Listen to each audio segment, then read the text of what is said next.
This just in, a shocking cyber assault has shaken the heart of Africa. Within minutes, power grids flickered, military cameras went dark, and entire communication lines were hijacked. Experts are calling it one of the fastest, most coordinated digital attacks in history. But what happened next left the world stunned. Stay with us as we take you inside the 7-minute cyber war that changed everything. 7 minutes, that's all it took. At first, it looked harmless, a few power nodes flickering, delays in military emails, and CCTV cameras looping the same footage. Nothing unusual, nothing alarming. But in reality, this was not a glitch. It was the opening act of a massive cyber invasion. Within minutes, the situation escalated. What first appeared to be harmless glitches suddenly turned into a coordinated blackout. Military base reported strange signals. Radars that once tracked the skies now showed empty screens. Surveillance cameras in strategic locations replayed old footage on loop, hiding real-time movements. Communication lines were jammed. Soldiers waiting for encrypted orders received silence. Hospitals in 2 major cities experienced sudden network failures. Heart monitors froze. Digital prescriptions vanished. And in the control rooms of Africa's power grids, engineers stared in shock as entire sectors of electricity vanished from their screens. This was no ordinary cyber incident. It was a silent occupation. Invisible soldiers had crossed digital borders. Without firing a single bullet, the enemy had managed to walk inside Africa's most secure networks unnoticed. And every second that passed, their grip grew stronger. But just when it seemed Africa had been silenced, a different sound echoed inside the underground command centers. The sound of defiance. Deep in the heart of secure bunkers, a new generation of cyber defenders was already awake. They were not soldiers with guns. They were engineers with keyboards, analysts with algorithms, and coders with nerves of steel. Reports flooded in from every corner. Power failures, communication blockades, military surveillance collapsing. The room was filled with chaos. Some officials feared it was already too late. But a handful of young cyber experts refused to surrender. With their laptops glowing under dim emergency lights, they worked in silence, fingers flying across keyboards at lightning speed. Line by line, they began tracing the invisible footprints left behind by the attackers. Every hacked server, every rerouted connection, every malicious packet of code. They followed it like hunters tracking prey in the dark. Then one engineer noticed something, a hidden bridge. The attackers had used a foreign server farm to bounce their entry, masking their location. But inside the endless lines of hostile code, there was a flaw, a small crack in their armor. It was enough. "We have them," one voice said, breaking the tension in the room. The command center erupted into movement. Africa was no longer defending. It was preparing to strike back. The countdown had begun. For hours, the attackers believed they were in full control, watching African networks crumble, military eyes go blind, and communications dissolve into static. But inside the underground bunkers, something was changing. The African Cyber Command had found the weak link, a hidden bridge server in Eastern Europe, camouflaged within layers of encrypted tunnels. The enemy thought it was invisible. But line by line, packet by packet, Africa's defenders had carved a path directly to its heart. The room was tense. You could hear the hum of servers, the rapid keystrokes echoing like gunfire, and the sound of controlled breathing as young engineers prepared their retaliation. This was no ordinary counterattack. This was a digital ambush. At precisely 02:47 a.m., the order was given, execute. And in an instant, a storm of retaliatory code was unleashed. Imagine a grenade, but instead of shrapnel, it exploded with lines of code. Firewalls collapsed. Fake camera loops shattered into static. Military channels once hijacked now roared back online. The attackers, once hidden in shadows, suddenly found their own systems overheating, crashing and spiraling into chaos. Across the globe, in a cold, distant server farm, red warning lights began flashing. Foreign operators who had been laughing minutes earlier were now in panic. Their screens flooded with error messages, their networks shutting down one by one. They tried to cut the connection, to sever the bridge, but it was too late. Africa had already planted a counter-virus, a digital spear aimed directly at the attackers' command and control hub. The virus moved fast, consuming their system like wildfire. What had started as a silent invasion had now become a roaring counter-offensive. In the war room, cheers erupted as screens that once showed nothing but darkness now lit up again. Power grids flickered back online. Military drones regained their signals, and encrypted communication channels reconnected. But this was more than just victory. For the first time, Africa had not only defended itself, it had struck back, and it had done so with precision, intelligence, and a message that would echo across the world. Africa would never again be a passive target. The hackers on the other side scrambled in desperation, pulling cables, shutting down servers, trying anything to stop the digital bleeding. But the damage was irreversible. In 7 minutes, the invaders had entered Africa. In less than 7 minutes, they were thrown back, humiliated, exposed, and broken. In that moment, history was rewritten. Africa was no longer just defending its borders on land or sea. It was defending and winning in cyberspace. The world had just witnessed a new kind of warfare and a new kind of power rising. When the dust settled, the silence was deafening. Across Africa, systems blinked back to life. Power grids stabilized, communication lines reconnected, and military command regained its vision of the skies. In hospitals, screens lit up again, restoring patient data in the nick of time. Cities that had slipped into sudden darkness now glowed with light. The immediate threat was gone. But the message it left behind was far louder than the attack itself. For decades, the world had underestimated Africa in the digital battlefield, seeing it as a consumer of technology, not a creator, as a follower rather than a leader. But on this night, in just a matter of minutes, young African engineers proved otherwise. Inside university labs, students stayed awake late into the night, inspired by what they had just witnessed.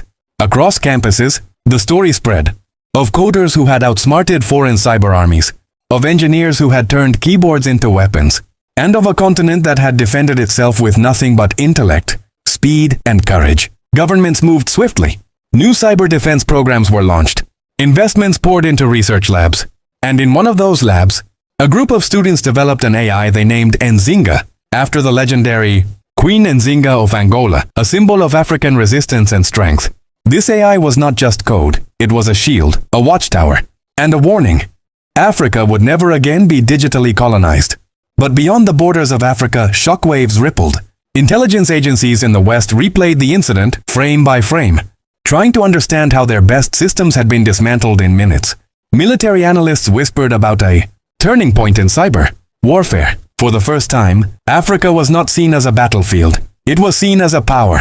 And while politicians debated, one truth became clear. In this new age, wars would not only be fought with bombs, guns, or soldiers. Wars would be fought in silence, across invisible battlefields of data, algorithms, and firewalls. And on that night, Africa proved it could not only survive in that war, it could win. The cyber attack that began as a test ended as a lesson to the world that Africa was no longer just a target. It was a force, a rising digital giant, unshaken, undefeated, and unbreakable. And in every server room, in every classroom, in every coder's heartbeat across the continent, one phrase was repeated like an oath. We are not the prey. We are the firewall. What began as a silent attack ended as a loud declaration. Africa is no longer waiting to be protected. It is protecting itself and shaping the digital future. The world was watching. Within hours of Africa's unexpected counterstrike, newsrooms across the globe erupted. Headlines flashed in bold. Africa repels cyber attack. Digital warfare rewritten. The 7-minute miracle. In Washington, intelligence officials held emergency meetings. Some whispered in disbelief. How had Africa's cyber defenses, often underestimated, managed to dismantle what appeared to be one of the most advanced foreign intrusions ever recorded? Others worried aloud. If Africa could defend itself with such precision, what else was it capable of? In Europe, debates filled parliaments. Lawmakers demanded answers. Who had launched the attack? Who had been defeated? And more importantly, what would Africa do with this new reputation? Meanwhile, in Asia, major tech companies scrambled to understand the techniques used by African engineers. Private labs replayed the counterstrike sequence again and again, breaking down the viral countercode that spread like fire through enemy servers. Silicon Valley experts even admitted publicly, this was genius-level cyber defense. But perhaps the most powerful reaction came not from governments, not from corporations, but from ordinary people. Across African social media, hashtags began to trend. Digital independence. Africa strikes back. We are the firewall. Young coders shared screenshots of terminal screens, memes of keyboards as weapons, and viral videos comparing the cyber defenders to modern-day warriors. In the eyes of the people, this wasn't just a counterattack. It was a cultural awakening. For too long, Africa had been painted as the weak link in the digital chain. But in one night, the narrative flipped. Africa was no longer just defending itself. It had become a symbol of resilience for oppressed nations everywhere. At the United Nations, diplomats struggled to find words. Some countries demanded investigations. Others stayed silent, perhaps fearing exposure. But quietly, in the corridors of power, a truth was settling in. Africa had announced its arrival on the global stage of cyber warfare, and no one would ever look at the continent the same way again. What began as a hidden war in the shadows had now erupted into the daylight of global politics. Africa had not only defended its digital sovereignty, it had forced the world to pay attention. When the dust settled, the true revolution began. The 7-minute counterstrike was not remembered only as a victory against a cyber assault. It became the spark of a new digital era across Africa. Governments moved quickly. What had once been underfunded ministries of technology were now transformed into national priorities. New cyber defense academies opened in Ouagadougou, Lagos, Nairobi, and Accra, training thousands of young Africans not just to use technology, but to master it. Students learned coding like soldiers trained with rifles. Firewalls became shields. Algorithms became strategies. The incident also reversed decades of brain drain. African engineers who once sought futures in Silicon Valley or Tel Aviv began returning home, driven by a new sense of purpose. For the first time in generations, Africa wasn't exporting talent, it was importing it back. Private sector innovation exploded. Local startups, inspired by the counterattack, began developing indigenous cybersecurity tools, artificial intelligence platforms, and encrypted communication systems tailored for African needs. A new class of entrepreneurs rose, combining culture with code, heritage with hardware. Internationally, alliances shifted. Nations in Asia, Latin America, and the Middle East quietly approached African states, eager to learn the methods that had stunned the world. For countries long trapped in cycles of digital dependence, Africa's model became a blueprint for resistance. But perhaps the greatest transformation happened in the minds of ordinary people. In villages where electricity had only just arrived, children stared at glowing screens not with fear but with pride. They understood that technology was no longer a foreign weapon pointed at them. It was a tool they could wield, reshape, and control. The wire that once threatened to strangle. Africa had become a bridge, connecting its people, amplifying its voice, and protecting its sovereignty. The cyberstorm had passed, but in its place stood a new horizon. And as the world looked on, one truth became undeniable. The future of technology would no longer be written only in Washington, Beijing, or Tel Aviv. It would be written in Africa, by African hands, in African code, for African freedom. The 7 minutes that changed everything had ended. But the digital revolution they sparked was only just beginning.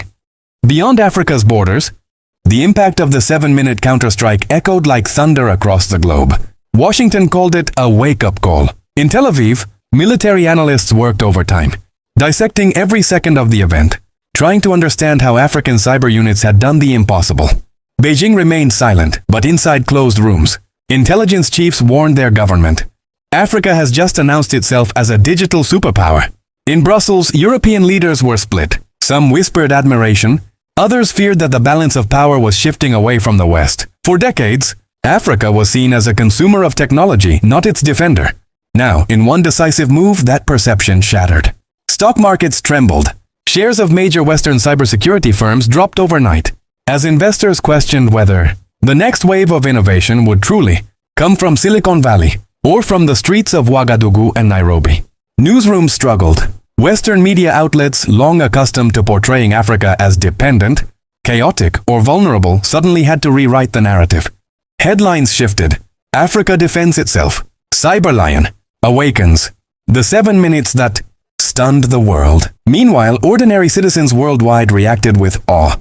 On social media, hashtags like Nolia Digital Africa and 7 Minutes of Power trended for days. University students from São Paulo to Jakarta posted messages of solidarity, calling Africa's stand an inspiration for all nations, seeking independence in the digital age. But perhaps the most telling reaction came from military planners. For the first time in modern history, Africa was not studied as a battlefield, but as a teacher. Generals, policymakers, and tech corporations all leaned in, realizing that the continent once dismissed as the periphery had just stepped onto the main stage of global power. And just like that, the world that once underestimated Africa now looked to it for answers. The world had underestimated Africa, and in just 7 minutes, everything changed. But this was only the beginning. The question now is simple. If one see, do you believe Africa's digital revolution can reshape the balance of the world? Share your thoughts below, because your voice matters in this conversation. And if you want to stay ahead of every untold story shaking the world, Make sure to subscribe and turn on the bell, because the next revelation is already on its way.